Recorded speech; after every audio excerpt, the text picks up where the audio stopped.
my name is Kira. Today I wanted to talk to you about a topic that is very controversial.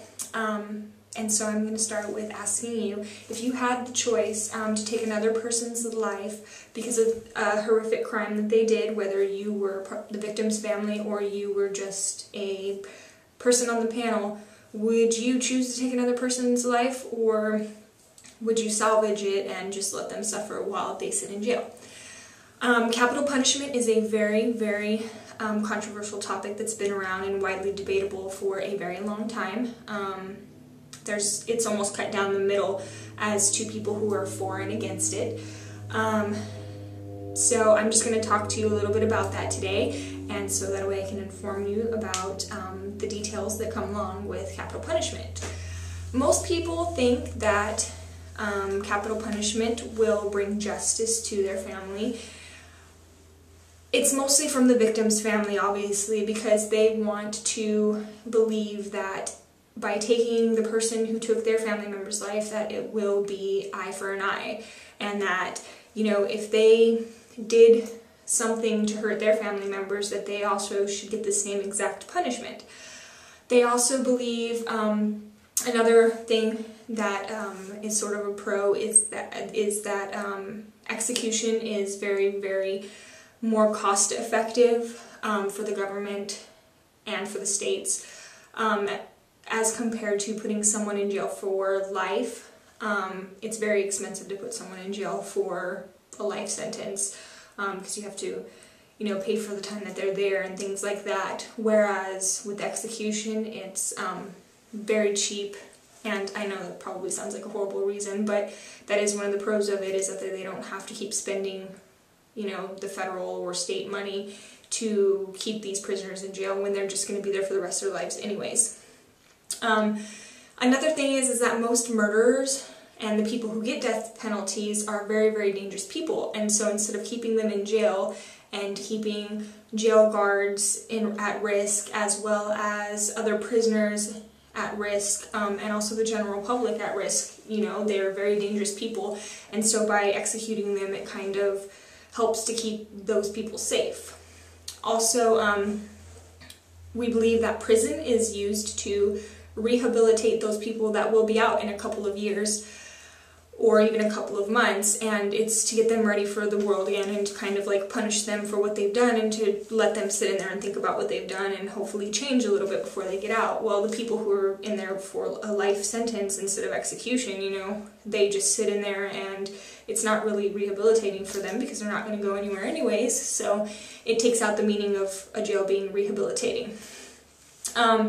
There's another side to it though, is that a lot of people believe that the cons of execution are that it's very inhumane. Basically, two wrongs don't make a right. Just because someone else had to die and their family's mourning doesn't mean that you should take the life of, you know, the person who may have made a very bad decision and make their family mourn as well, because two wrongs, it's not going to make it better. The person being executed could also be wrongly convicted. There are lots and lots of studies that show that there are people that have been executed and then like a year later or, you know, years later, they've found out that these people weren't even, you know, the people who murdered or, you know, did the heinous crime to whoever it was, and so, you know, the government wrongly executed someone and there's no way to go back after that. So that's one of the cons of it. Another one is that there's no proof that putting someone to death deters crime or makes it less. You know, some people say, oh, well, with the death penalty, nobody's going to murder anybody else, or they're not going to do anything wrong because we believe that, you know, they won't hurt anybody if they think that they're going to come to jail and they have the death penalty. You know, they're not going to murder someone if they think that they're going to die too, and so it makes people think twice. Well, you know, that's one of the reasons why they say, you know, that's what the death penalty is in place, but there's no proof that shows, you know, that it deters crime. So it's kind of one of the cons of execution, is because, you know, putting it there doesn't necessarily make crime any less.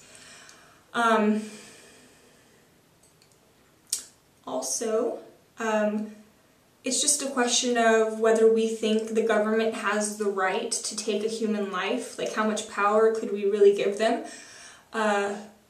You know, is it right for the government to decide if you live or die based on the crime that you do? It's a pretty big question, and it's something a lot of people think, but that's one of the cons as well, is do we want the government to have that much power to be able to say, okay, you're going to be put to death because you killed someone, you know? Like, I don't think the government should have the power to be able to take another life. The question is like, what is considered extreme punishment? Would it be putting someone in jail for life and letting them sit there and dwell on the fact of the things that they did and live with themselves and be in jail for almost 90 years, you know, miserable, and let them, that be their punishment? Or is the punishment better to let them sit in jail for a short period of time knowing that they're going to be put to death? Which one is more, you know, punishment? Which one is more brutal? And that's for a lot of people to decide. And I believe that this is a topic that's going to continue to be controversial for many, many years. And whether you're for or against it, the question that dwells in my mind is that how much power are we going to give the government over things in our lives, and especially something like capital punishment, you know? Are we going to let them decide whether someone lives or someone dies and dwells and sits in jail? And that's one of the things that I leave you with, is just how much power are we going to give the government?